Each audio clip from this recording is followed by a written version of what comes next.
5 अप्रैल आनंद रस रत्नाकर। बढ़िया से बढ़िया एक एक क्षण को भरते जाओ।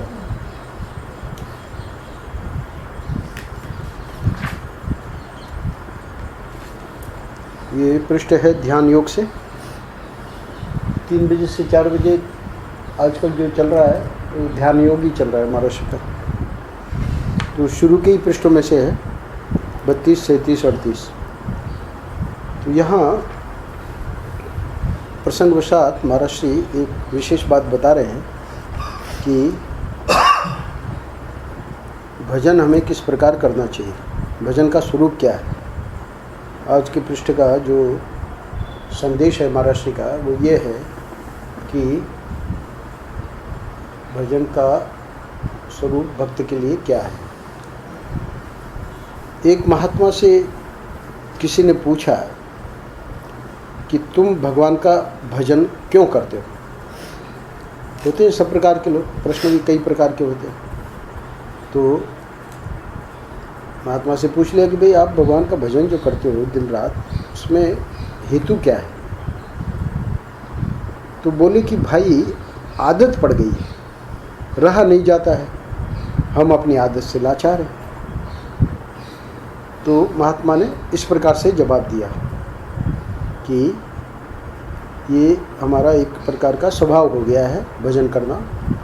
जैसे किसी को हम ये नहीं पूछते कि भाई आप सांस क्यों ले रहे हैं, क्योंकि सांस लेना वो सहज है, बल्कि पता ही नहीं लगता है कि सांस चल रही है। कोई बीमारी हो तो बात अलग है ना, नहीं तो सांस का कहाँ पता चलता है।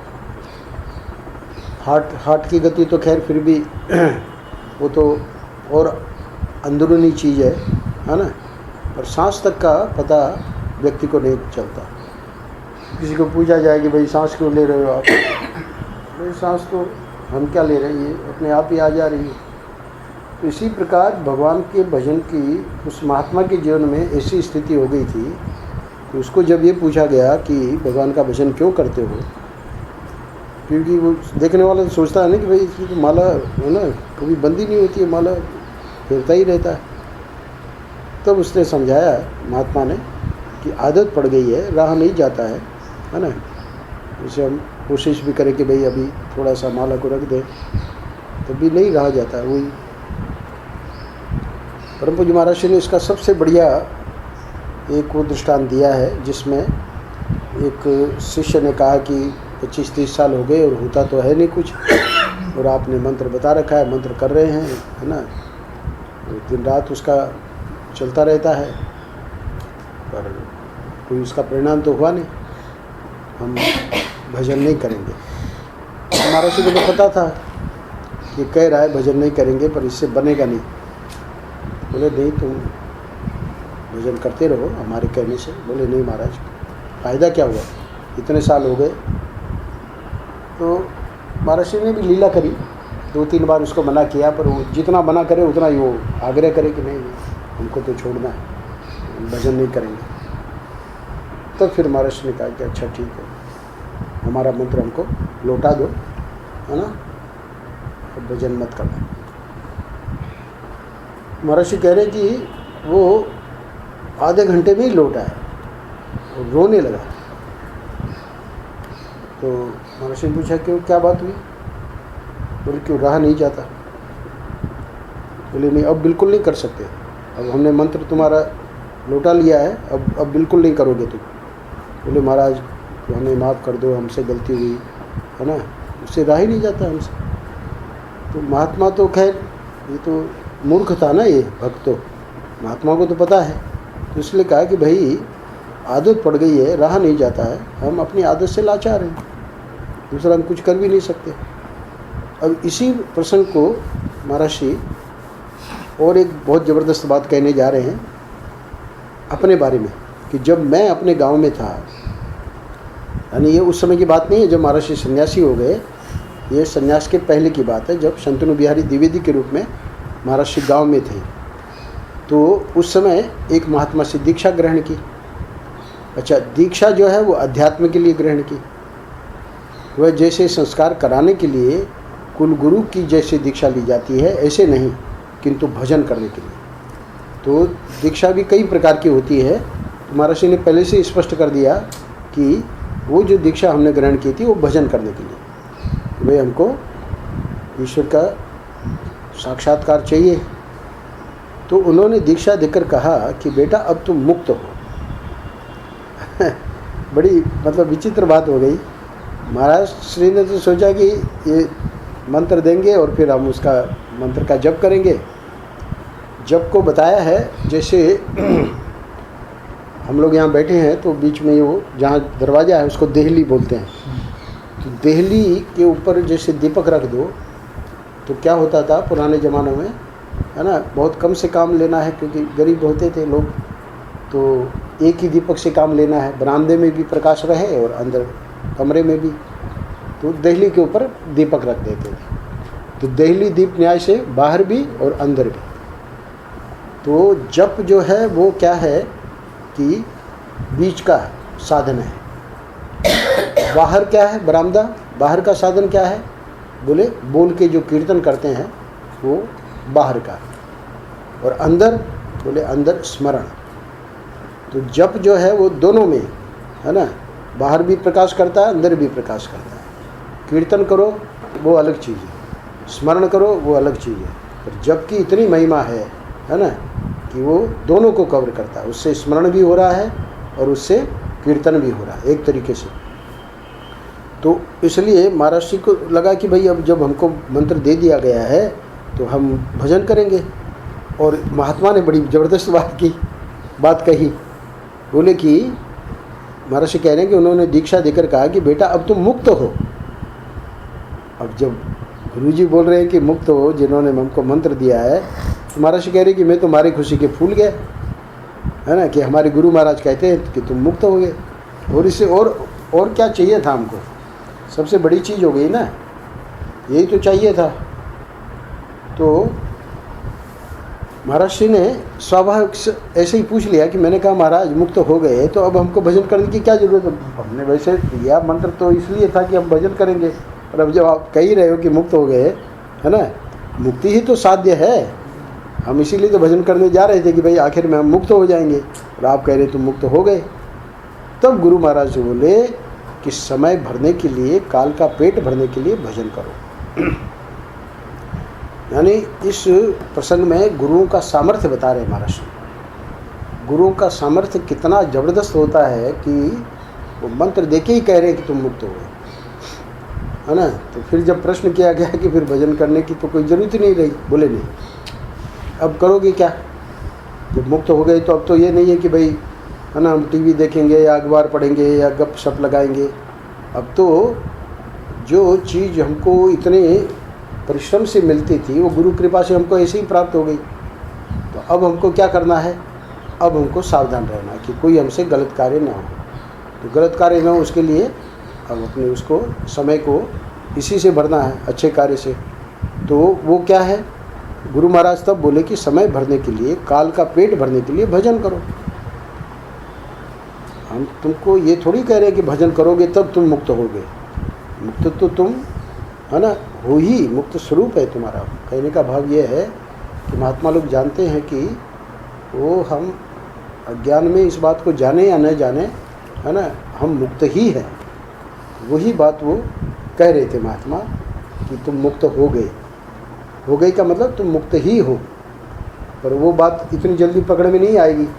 तो इसलिए महाराज ने जब प्रश्न किया कि अब तो फिर भजन करने की ज़रूरत नहीं रही, तब वो महात्मा को समझाना पड़ा कि नहीं, ज़रूरत तो अभी है ना। ज़रूरत जब तक तुमने मंत्र नहीं लिया तब तक हो सकता है तुम संसार में लगे रहते, पर अब जब तुम हमसे मंत्र ले लिए, पहले किसी आनंद रत्नाकर में आया है, महाराज ने लिखा है कि अब तुम हमसे जुड़ गए। गुरु कहते हैं शिष्य को कि अब तो अगर तुम कुछ भी गलत काम करोगे तो उससे हमारी बदनामी होगी। देखो ये महाराज का शिष्य है, और ऐसे कर रहा है, ये साईं के भगत हैं और ऐसे कर रहे हैं। तो इसलिए अब ज़्यादा सावधान रहना पड़ेगा, क्योंकि जब तक मंत्र नहीं लिया था तब तक तो गुरु से कोई संबंध नहीं था। तब तक तो जो भी करते थे तो उसमें अपनी जिम्मेवारी थी। जो भी गलत काम कर रहे थे तो भाई ये गलत कर रहा है, पर अब वो गुरु का नाम बदनाम हो रहा है। इसलिए फिर महात्मा ने समझाया कि मुक्त तो तुम हो ही हो, पर अब जो काल का पेट जो है ना, वो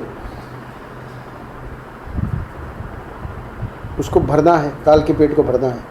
तो काल के पेट को कैसे भरते हैं लोग? आओ ताश खेलने। ताश है क्या आपके पास? हाँ, तो ताश तो है ही है, ताश तो हर घर में है, ताश खेल लेते हैं। क्यों? काल का पेट भरने, है ना, टाइम पास। और आजकल तो सबसे बढ़िया इडियट बॉक्स डब्बा पड़ा है सबके घरों में, मोबाइल, इंटरनेट, है ना, व्हाट्सएप। तो इसलिए ये काल का पेट भरना ये बिल्कुल गलत है ना। भजन करो। गुरु महाराज तब बोले समय भरने के लिए भजन करो, ये बहुत महत्वपूर्ण है। अब इसी बात को महर्षि आगे समझाने जा रहे हैं, क्योंकि आज का पूरा पृष्ठ जो है वो इसी बात को लेकर है कि हमको क्या करना चाहिए। तो सबसे पहले वैष्णव संप्रदाय के बारे में कह रहे हैं। श्री वैष्णव संप्रदायों में इसको कालक्षेप बोलते हैं। किसको? भजन करने को। भजन करने को कालक्षेप क्यों बोलते हैं? क्या भजन से उनको कोई उसका फल नहीं मिलेगा? भाई भजन से जो भी फल मिलने वाला है वो तो ठाकुर जी की कृपा से पहले ही गुरुओं ने कह दिया कि तुम हो, है ना, मुक्त स्वरूप हो तुम। तो इसलिए फिर बाकी का समय वो हमेशा इसी भाव रखते हैं, यही भाव रखते हैं। अष्टयाम सेवा देखो उन लोगों की, है ना, समय ही नहीं है उनको। सुबह से बस वो ठाकुर जी के उसमें लग गए हैं, है ना, अब ये करना है, अब उनका ये करना है। तो ठाकुर जी भी इतना मतलब प्यार देते हैं, इतना उसके हृदय को, है ना, नए नए भाव आते हैं। आज ठाकुर जी के लिए क्या करें, है ना, आज कुछ बनाए बढ़िया चीज़ ठाकुर जी के लिए, भोग लगावे, है ना। तो इस प्रकार उसका पूरा जो समय है, गर्मी आ गई, अब गर्मी के लिए ठाकुर जी के लिए क्या क्या व्यवस्था करनी है। परसों कल, हाँ कल सुबह हम गए मंगल आरती में, ठाकुर जी को वहाँ ये करते हैं, उसके रात को शालिग्राम को वहाँ सुला देते हैं प्रतीक रूप से। उसके लिए छोटी सी पलंग बनी हुई है, उसके ऊपर स्टैंड भी है, मच्छरदानी वगैरह लगानी हो तो कोने में पड़ी रहती है। तो हमने थोड़ा आरती लेके फिर झांक के देखा कि तो वहाँ उसके ऊपर कंबल पड़े थे जिसमें ठाकुर जी को ओढ़ा सुलाया जाता है। हमने कहा कि ये क्या लीला है, कंबल पड़े हैं उसमें। वो तो पतले वाले कंबल है। मैंने कहा तुम लोग कंबल ओढ़ते हो क्या अभी आजकल? यानी इतना ठाकुर जी मानते ही नहीं है ना व्यक्ति। अपने लिए तो सब कुछ चाहिए, मच्छरदानी चाहिए, है ना, पंखा चाहिए, सब कंबलें हटाओ, है ना, कंबल ओढ़ने का प्रश्न नहीं, इतनी गर्मी है। कल तेलंगाना में 55 लोग मर गए लू से, कल की खबरों में। अभी देखो ना, गर्मी अभी शुरू हुई है और इतनी भयंकर गर्मी 36-40 चल रहा है। तो उधर ठाकुर जी का कोई है ही नहीं, ठाकुर जी कंबल पड़े हैं। फिर बाद में कल उसको निकलवा के और उसको पेंट वेंट करवाया। उन्होंने खुद ही समझ में आ गई उनको, थोड़ी डांट लगती है। तो फिर हमने कहा शाम जी को पूछ लेना कोई मच्छरदानी बन जाए इसकी छोटी साइज़ की, है ना, ठाकुर जी के लिए। खुद दोनों पुजारी मच्छरदानी में सोते हैं, तो ठाकुर जी का कोई मतलब ही नहीं है। वो क्या है, उनको मच्छर भी काटते हैं कि नहीं काटते, है ना। तो ये कह रहे हैं वैष्णव संप्रदायों में इसको कालक्षेप बोलते हैं। तो कालक्षेप यानी अपने लिए सब नहीं, ठाकुर जी के लिए। सबसे पहले तो हमारे जो हैं ठाकुर जी जिनके कारण हम लोग मतलब जिंदा हैं, है ना, उनका पहले देखना है। अच्छा, अब उसको कैसे करते हैं वो भी सुनो। काल को काटने के लिए काल का पेट भगवान के भजन से भरते हैं। होली का सुनाया कि नहीं मैंने? होली के दिन होली खेल ली बढ़िया, ठाकुर जी ने भी 2 पिचकारियाँ, एक इधर रख दी एक इधर रख दी, है ना, उनका एक बीच में एक रख दिया। वो हमने कहा कि भाई जब 2 पिचकारियाँ रखी है तो राधा जी का अलग रहेगा जिसमें रंग रहेगा, उनका अलग रहेगा, एक रख दी। तो फिर 2 रखे, होली खेल ली बढ़िया सब, है ना, चित्रों पे बढ़िया रंग वंग। अगले दिन सुबह हम गए मंगला आरती में, तो अपने वो सब जो रंग खेले हुए थे वो सब उनका चित्रों के ऊपर और सब रंग पड़ा हुआ है। हमने कहा भले आदमी, कल आप लोगों ने रंग खेला, फिर अपना धो धुआ के और अपना स्वच्छ होके फिर है ना खाना वाना खाए। और ये ठाकुर जी जो है अभी तक इसमें रंग नहीं। बोले कल पोंछ लिया था, कल ठाकुर जी को पोंछ लिया था। मैंने कहा ठाकुर जी को पोंछ लिया था, पर रंग तो आपने सबको खिलवाया है ना, सब खेले हैं रंग जितने जो हैं चित्रपट वगैरह। तो ये जो है उनकी गलती नहीं है।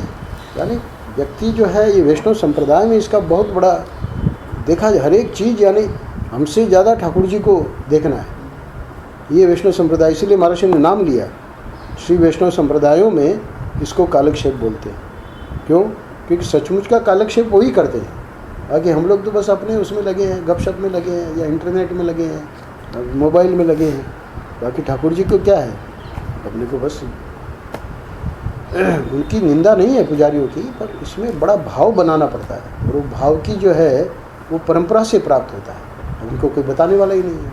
बल्कि ये जो है कमल जो आया है वो तो फिर भी थोड़ा बहुत ट्रेंड है, क्योंकि जहाँ उसने सेवा की है तो उसके आने के बाद ही ये मक्खन मिश्री का भोग और फल का भोग शाम को दोनों समय मीठा है ना, भोजन के समय, तो बहुत सारी चीज़ें इसके आने के बाद शुरू हुई।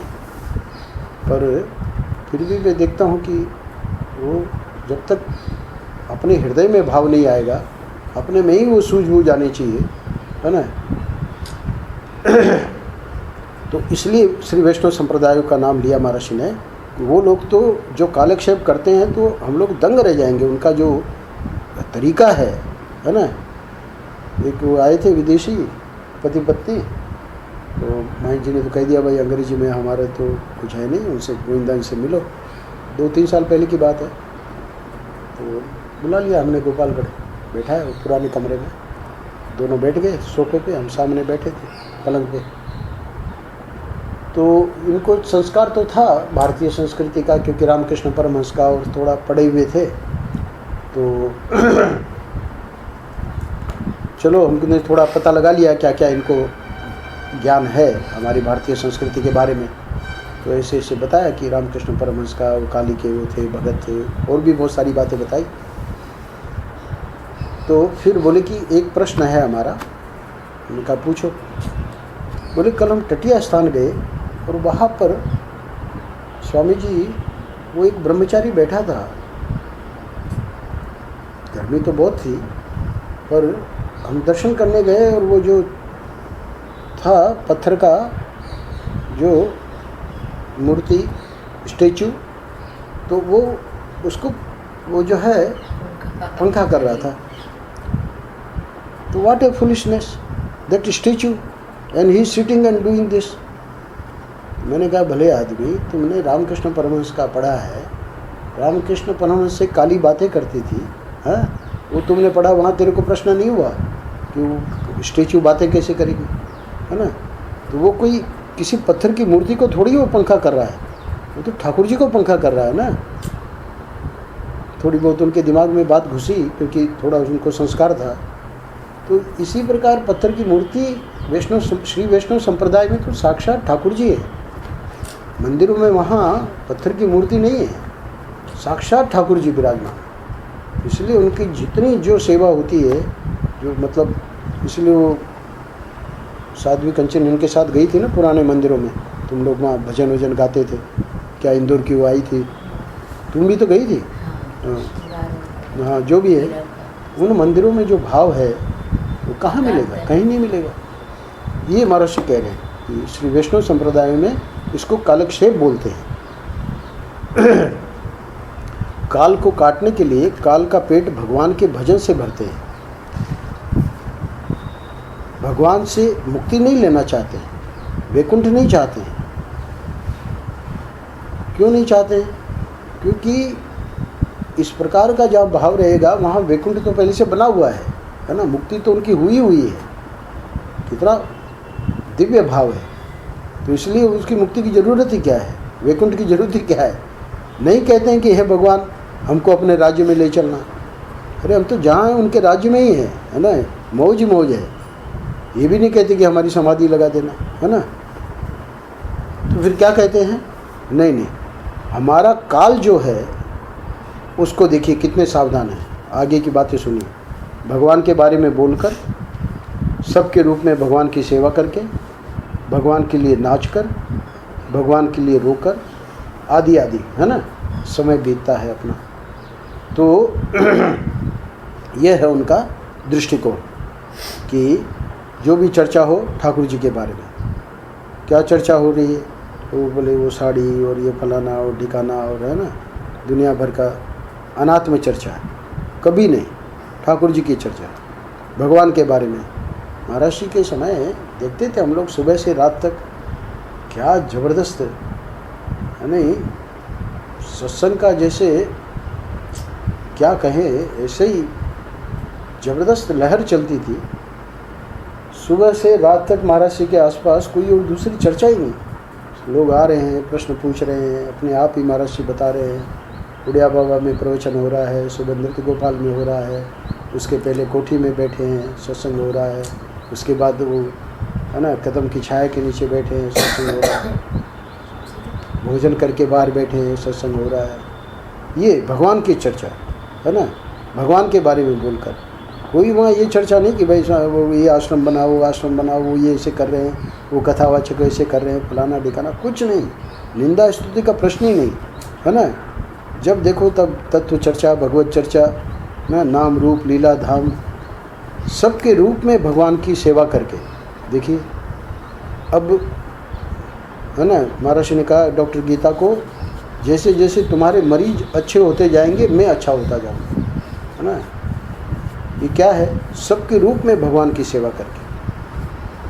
यानी डॉक्टर गीता को ये देखना है कि महाराज ही सेवा लेने के लिए सब रूपों में आ रहे हैं। वो जब डॉक्टर गीता देखेगी तो महाराज कह रहे हैं कि वो जैसे जैसे स्वस्थ होते जाएंगे मैं स्वस्थ होता जाऊंगा। मैं यानी मैं ही हूँ ना उन रूपों में। तो वो जब तुम उनकी सेवा करोगी, उनको ठीक ठीक उनका इलाज करोगी, तो मैं ही तो स्वस्थ हो रहा हूँ। वो क्या बेचारी सोच रही है कि उनकी सेवा करेंगे वो स्वस्थ हो जाएंगे तो महाराज का कैंसर ठीक होता है, हो जाएगा। महाराज ये कहाँ कह रहे हैं? महाराज कह रहे हैं कि जैसे जैसे, है ना, तुम्हारे मरीज स्वस्थ होते जाएंगे मैं स्वस्थ हो जाए, यानी मेरे को तुम उन रूपों में देखो। वही महाराज कह रहे हैं, सबके रूप में भगवान की सेवा करके, है ना। सद्गुरु भगवान, सद्गुरु देव जो है वही हमारे भगवान हैं, सबके रूप में वो है ना, सबके रूप में भगवान की सेवा करके। अब क्या है, ऐसा भाव बनना बहुत मुश्किल है। क्यों मुश्किल है? अब देखो दृष्टांत देता हूँ। अगर वो भाव बन गया होगा तो बहुत बढ़िया बात है। खिचड़ी बना के लाई, गोपाल को पसंद आई, हमने कहा और लेगा, बोले हाँ बहुत बढ़िया बनी है ना। तो हमने क्यों रोका उसको? क्योंकि उसको लगेगा कि यही खा जाएगा तो स्वामी जी के पास लिए क्या रहेगी। नहीं तो नहीं, इसलिए मैंने कहा ना, अगर ये भाव बन जाए तो बहुत ही बढ़िया कि भाई स्वामी जी ही खा रहे हैं, है ना। पर कितना मुश्किल है, भेद बुद्धि हम लोगों की रहती ही है। वो चाहे रचना हो, चाहे हम हो, चाहे आप हो, है ना। श्याम जी नहीं नहीं नहीं नहीं बोलते रहेंगे, पर सबसे ज़बरदस्त भेद बुद्धि तो इन्हीं की बनी हुई है। तो ये भेद बुद्धि का रहना गलत नहीं है, क्योंकि व्यवहार में भेद बुद्धि के बिना काम ही नहीं चलेगा, है ना। व्यवहार तो पूरा भेद बुद्धि पर ही है, क्योंकि पति पत्नी माता पिता ये सब भेद को लेकर ही तो सब पूरा व्यवहार है। पर उस भेद में ये हृदय में रहना कि सबके रूप में भगवान की सेवा करनी है, ये कितना कठिन है, ये मैं कहने जा रहा हूँ। मेरा भाव ये है कि वहाँ जब महाराज जी कह रहे हैं कि तुम जैसे जैसे तुम्हारे मरीज ठीक होते जाएंगे वैसे वैसे मैं ठीक होता जाऊंगा, तो ये बात कहाँ पकड़ में आ रही है कि महाराज जी ही उन मरीजों के रूप में है। महाराज जी तो हमको अलग दिखते हैं ना, पर गुरु जो है वो तत्व है और वही इस ज्ञान को दे सकता है। इसलिए नामदेव जी को ये बिल्कुल सच्ची बात है कि ठाकुर जी उनसे बातें करते थे, और नामदेव जी ने जब इनको संत ज्ञानेश्वर की इतनी महिमा सुनी तो बोले चलो चल के आते हैं, देखते हैं, है ना। इतनी महिमा जो है उनकी। और वहाँ वो मुक्ताबाई जो है उनकी बहन, वो बड़ी विचित्र, वहाँ संत लोग बैठे हैं और ये उनका परीक्षा कर रही है कि कौन कच्चा कौन पक्का, और वो भी थापी लगा के, जो मटके के जिससे थापी लगाते हैं, लकड़ी की थापी, और वो भी उनके सिर पे, संतों के सिर पे थापी लगा के संत बैठे हैं और ये अपना ठोक के देख रही है। सब संत चुपचाप बैठे हैं, कुछ नहीं कह रहे हैं। नामदेव के पास जैसे ही आई थापी लगाने के लिए है ना, वैसे ही वो उठ खड़े हुए। बोले ये कोई तरीका है, कोई इस प्रकार से परीक्षा की जाती है, कच्चे हैं कि पक्के हैं? तो मुक्ताबाई ने संत ज्ञानेश्वर जी को कहा कि यही एक कच्चा है, बाकी सब पक्के हैं, क्योंकि बाकी किसी ने कुछ नहीं कहा। थापी मार रहे हैं और मुक्ताबाई और कुछ नहीं बोल रहे, और ये खड़ा हो गया। नामदेव जी खड़े हो गए और बोले कि ये कोई तरीका है? तो उसने अपना निर्णय दे दिया, कच्चे हैं। और उनकी इंसल्ट हो गई, अपमान लगा उनको कि वे सबके बीच में कह रहे हैं कि कच्चे हैं। उनको पक्का पता था कि मेरे से पक्का तो और कोई है ही नहीं। जब ठाकुर जी है ना बातें करते हैं तो गए ठाकुर जी के पास, बहुत गुस्सा भी आया। अपने जहाँ पूजा रूम में पहुँच गए, पहुँच के और ठाकुर जी तो वहाँ बैठे ही थे, वही तो सब लीला कर रहे थे। तो बोले क्या हुआ नामा, क्यों तू इतना आज बहुत विक्षिप्त लग रहा है? तो बोले कि ये कोई बात हुई और इस प्रकार से कह रहे हैं कि ये कच्चा है। मैं क्या कच्चा हूँ? आपसे बातें होती है, आप हमको इतना प्यार करते हैं। बोले कि उसने ठीक कहा मुक्ताबाई ने। अरे बोले आप भी उसी की बात में बात मिला रहे हो।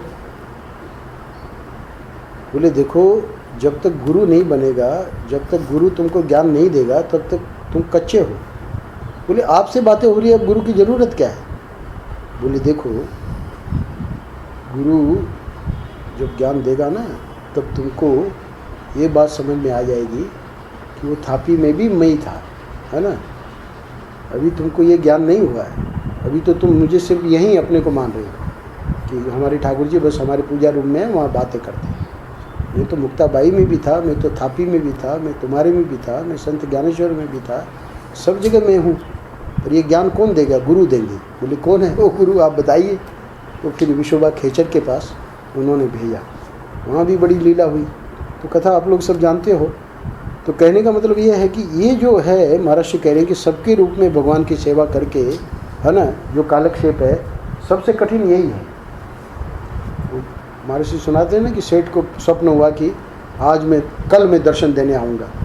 सेठ तो मार इतना सजावट, ये वो, आज ठाकुर जी आएंगे, आज हमारे ठाकुर जी आएंगे।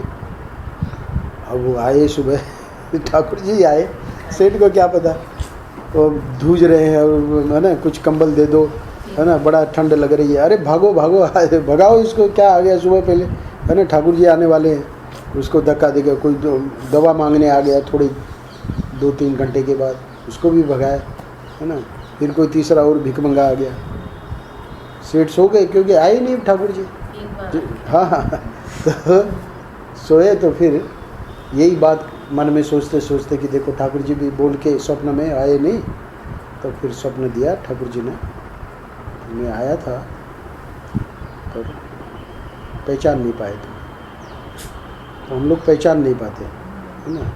हम लोगों को लगता है कि इस रूप में आवे तो ठाकुर जी, और इस रूप में आवे तो ठाकुर जी नहीं। तो भगवान के लिए नाच कर देखिए, बड़ा आनंद हो रहा है सुख सदन में, है ना। आज क्या बात है? बोले स्वामी जी ऐसे ही हम लोग तो, है ना, आनंद करते रहते हैं, कालक्षेप कर रहे हैं, है ना। मीरा को देखो हमेशा आनंद में रहती है भगवान के लिए नाच कर, है ना। भाई खुद नहीं नाचे तो दूसरों को तो नचा ही देती है।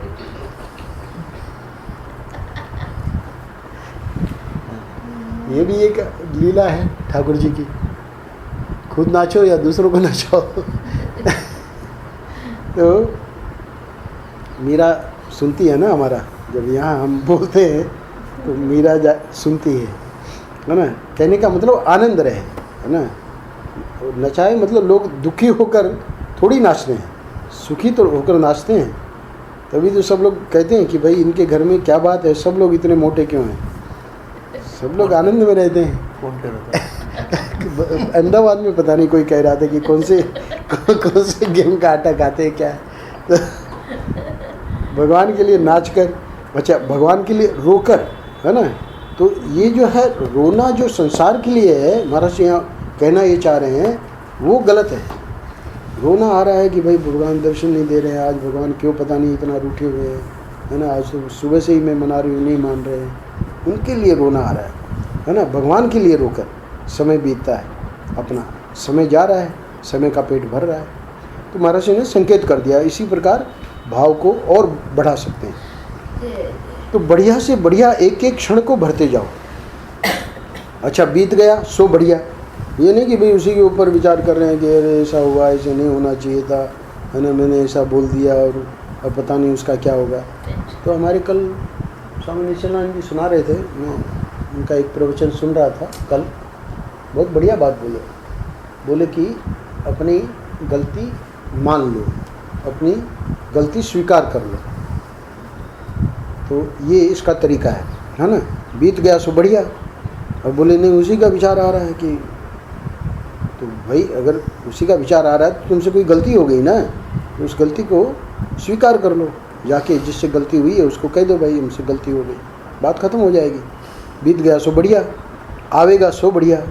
अब देखिए जब गलती मान ली तो मन में जो खुचर पुचर हो रही तो खत्म हो गई, अब आवेगा सो बढ़िया ही आवेगा, क्योंकि अब तो बस भजन हो रहा है, तो भजन हो रहा है तो आगे की चीज़ ही बढ़िया आनी। राग द्वेष बढ़ाने के लिए अगर समय का उपयोग करोगे तो ये काल तुमको आसुरी योनियों में ढकेलेगा। तो एक काल को यहाँ आज का मुख्य मतलब पृष्ठ का जो मुख्य संदेश है कि काल को हमें कैसे भरना है। तो ये काल में क्या क्षमता है कि काल को अगर राग द्वेष बढ़ाने के लिए समय का उपयोग किया तो यही काल हमको आसुरी योनियों में ढकेल देगा। और अगर हमने राग द्वेष शिथिल कर दिए और है ना ठाकुर जी के सेवा में, ठाकुर जी के जो ऊपर बताए महर्षि ने बातें, भगवान के बारे में बोलकर, सबके रूप में भगवान की सेवा करके, भगवान के लिए नाच कर, भगवान के लिए रोकर, तो इस प्रकार अगर काल का उपयोग किया तो फिर ये हमको बस उसी समय वैकुंठ की जरूरत भी नहीं है, वैकुंठ ही है। अंतिम पैराग्राफ में महर्षि कह रहे हैं कि बात असल में यह है कि अध्यात्म के मार्ग में बिना पथ प्रदर्शन के एक कदम भी चला नहीं जा सकता। अभी मैं सुना रहा था पुजारियों की बात, तो भाई अब पुजारियों को नहीं समझ में आ रही है तो हमको कैसे समझ में आ रही है, क्योंकि महर्षि से जुड़े रहे ना, महर्षि से जुड़े रहे, इसमें अध्यात्म में अपना जो भी है महर्षि की कृपा से साधना चल रही है, तो उसी से हमको समझ में आती है ना कि ऐसा ये क्यों हो रहा है। तो वो क्यों है, अब हम पथ प्रदर्शक कैसे हो सकते हैं लोगों के, क्योंकि हमको महर्षि से प्राप्त हुआ है ना।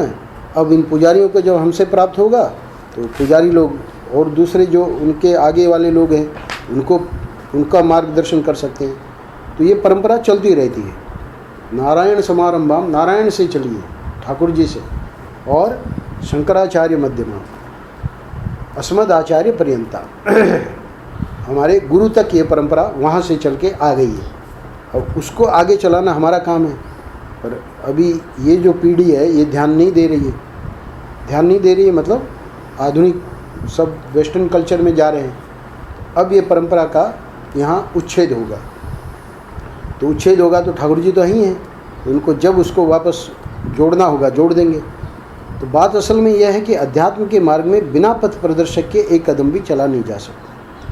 तो अध्यात्म के मार्ग में बिना पथ प्रदर्शक के क्यों कहा, इसके लिए कारण बता रहे हैं। बाकी तो सभी मार्गों में पथ प्रदर्शक तो चाहिए ही चाहिए, पर इसमें ये ज़रा बड़ी क्या कहते हैं कि विचित्रता है इस मार्ग में, अध्यात्म मार्ग में। क्यों? एक तो अनमिला साजन है, यानी जो हमारा साध्य है, जो हमारा लक्ष्य है ना, उसको हम कभी मिले ही नहीं है, कभी देखा ही नहीं है हमने। लोग कहते हैं, अभी आई थी एक माता जी देवी जी दिल्ली से, तो कह रही थी कि ये ईश्वर से प्रेम कैसे करें जब ईश्वर को देखा ही नहीं है। उन्होंने कहा वही तो बात है, एक तो अनमिला साजन है। पहले जो शादियां होती थी उसमें एक दूसरे को देखते नहीं थे, लड़का लड़की को, है ना, शादी कर दी जाती थी, पर वो जो सगाई हो जाती थी तो उसके बाद वो लड़के के हृदय में भी लड़की के हृदय में भी खुटर पुटर चलती रहती थी। तो प्रेम अनमिला साजन है, अभी मिले नहीं हैं, मिलेंगे तो शादी के बाद, है ना। तो महर्षि ने ये दृष्टांत दिया है, ऐसा नहीं है कि देखने के बाद ही प्रेम होता है, बिना देखे भी प्रेम होता है। तो इसलिए जो गुरुओं ने देखा है उसको, तो इसलिए वो बता रहे हैं। तो हमारी श्रद्धा है, तो पथ प्रदर्शक चाहिए हमको। और अनजाना मार्ग है, अनजाना मार्ग है, ये और भयंकर है। क्यों? आगे बताएंगे महर्षि। जिसके पास पहुंचना है वह तो देखा हुआ नहीं है, वो तो बात सही हो गई, और जिस रास्ते से जाना होता है वह रास्ता देखा हुआ नहीं है।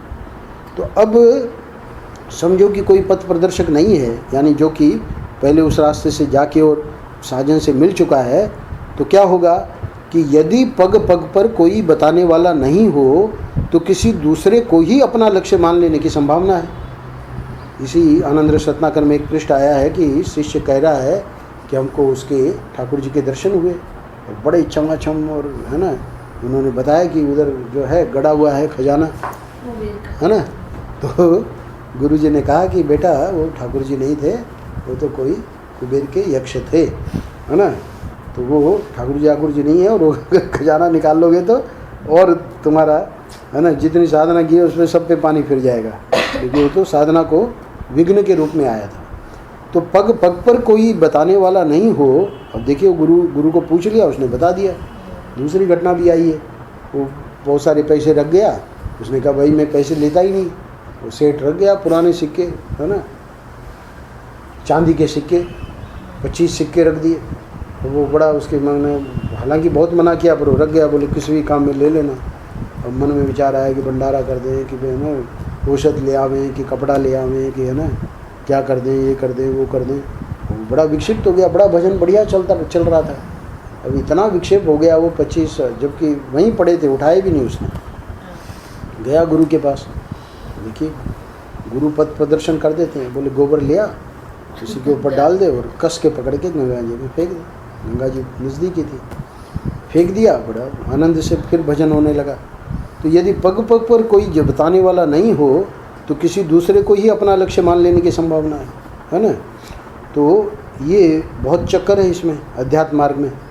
इसीलिए सब लोग कोई संतोषी माँ को, वो कल एक गलती ये हो गई कि हम जो वो क्या है कि इनका सुन रहे हैं ना पूरी शंकराचार्य जी का, तो शिरडी के साईं का ये लोग बार बार, क्योंकि वो मुसलमान के घर में पैदा हुए ना, तो इसलिए इन लोगों का, स्वरूपानंद जी का, इनका भी बहुत ज़्यादा उनको लेकर है। तो कल हम साईं साईं बोले ना, तो बाद में आप लोगों के जाने के बाद ध्यान में आया कि वो हमारे बोलने से किसी को ये न लगे, है ना, क्योंकि अपने साईं के बारे में कह रहे हैं। शिरडी साईं बोला है, शिरडी साईं बोला है, नहीं बोला होगा, नहीं बोला होगा तो कहीं वहाँ उसमें, तो इसलिए बाद में मुझे ध्यान आया कि वह भी साईं है, ये भी साईं है।